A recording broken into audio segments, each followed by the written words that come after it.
Irving, saw. Oh my God. All of a sudden, two words popped on this thing: paranormal, enemy. Female. Let's go back to where this all started. I was on a mission to find some of the spookiest locations in Northwest Ohio. Heading out first on my own, I went to the site surrounded by urban legend and folklore, Gibbs Bridge. Legend has it that this bridge is haunted by the victims of a fatal car crash. While it's always a struggle to capture paranormal activity on camera, regardless of if you're a professional or an amateur ghost hunter, the true challenge is to decide if what you've experienced was real or if your mind is playing tricks on you. My general uneasiness led me away from Gibbs Bridge for good. It was then that I knew I needed help. I sought advice from a local ghost hunter, touting the use of his own brand of discarnate psychology. Just don't research ghost hunting. Research psychology, research ancient history, because it all comes together at some point. He showed me how the professionals approach a conversation with ghostly beings. What this does is it takes an energy in an area and associates a word to it. In 1960, 2 days before Halloween, a twin-engine vintage World War II aircraft crashed after taking off in incredibly foggy conditions. The wreck killed 16 Californian football players. A second, lesser-known crash in 1992 killed all passengers aboard a DC-8 military flight. Did you work for the military? Yeah? Boris believes to have connected with a victim of this crash through a spiritual conversation. Everyone in the room felt this electrical surge. In my 10 years of doing ghost hunting, I've never felt anything like this. It was time for my own paranormal encounter. All I had to do was pick the place. Through research and advice, we decided to come to one of the most notoriously haunted locations in Northwest Ohio, Ravine Cemetery in Sylvania. I'm a little nervous.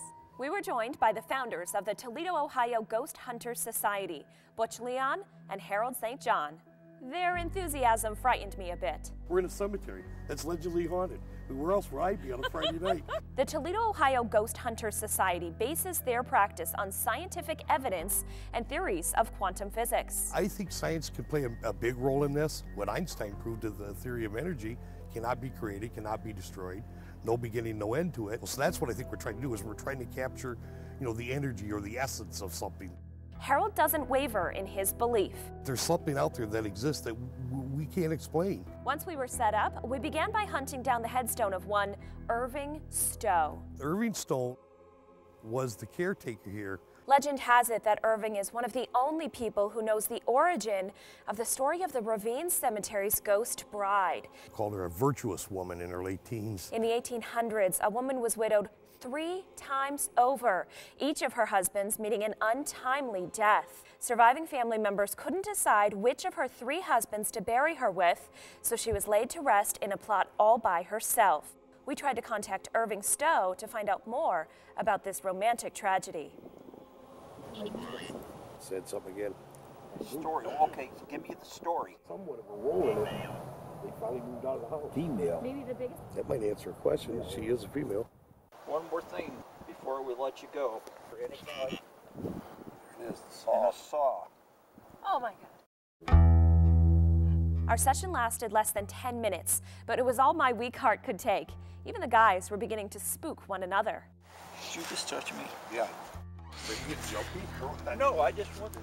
They always, at the end, attempt to show their appreciation to the dead. Thank you, Mr. Stowe. If you had communicated with Butch tonight, don't mean you any disrespect. What do you think Irving has to say to us tonight?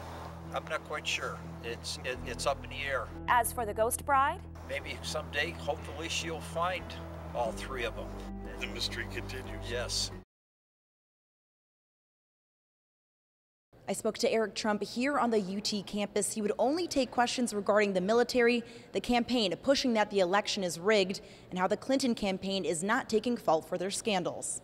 Life's Better Summer Tour every Thursday is checking out a new city. And what better way to show you Waterville than being literally on the water? Starting January 1st in Michigan, minimum wage goes up 40 cents. And while here at Forest View Lanes, that may not affect how much you pay for a game of bowling, it may affect how much that beer costs.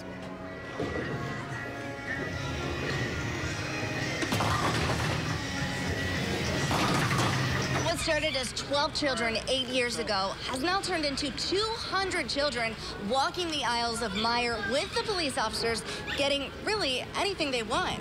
Hey, Brian, that's right. This standoff started around 12 o'clock this afternoon, about a half an hour after the shooting at the strip mall when Maumee police were contacted. We do know that one person has been transported to the hospital. Not sure about their injuries right now, and one person has died. We'll continue to keep you posted, but for now, we'll toss it back to you, Angie. Now, when there are more potential outcomes with things like snowfall, that might be easier to compare to the roll of a dice. But if we're talking about months in advance, forecasting for a day-to-day forecast, I might as well be asking this magic 8-ball for the answer.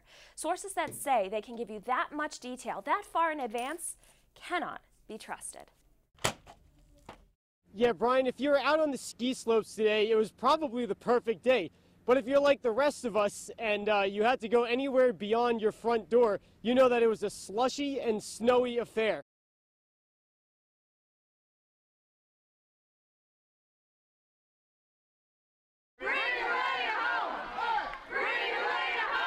More than 4 weeks after little Elena Steinfurth was last seen, the crowd gathered to pray for her safe return is still at over 100. I've never realized how much of an outpouring of help you can find from people you don't even know.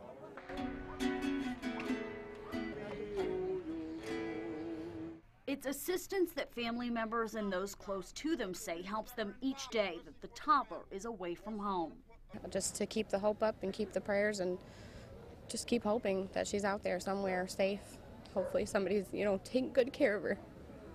That's what we hope.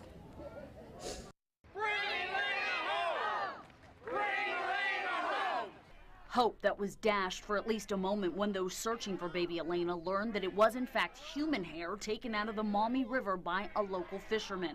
Yeah, we didn't hear from any police or anything telling us. We heard, third hand from somebody else, and then I got the text across my phone, and it's frustrating to find things out that way. But without any concrete answers yet on where baby Elena might be,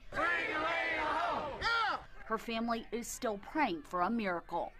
I don't like to think that she may be in the water, but when we see them diving, it kind of hits the spot that, she may be down there. If she is, let us find her and bring her back. Let us bury her the right way.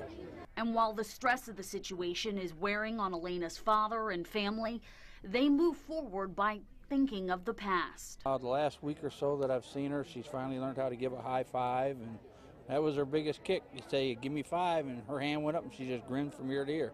Memories that many hope this family will be able to have more of whenever baby Elena returns home.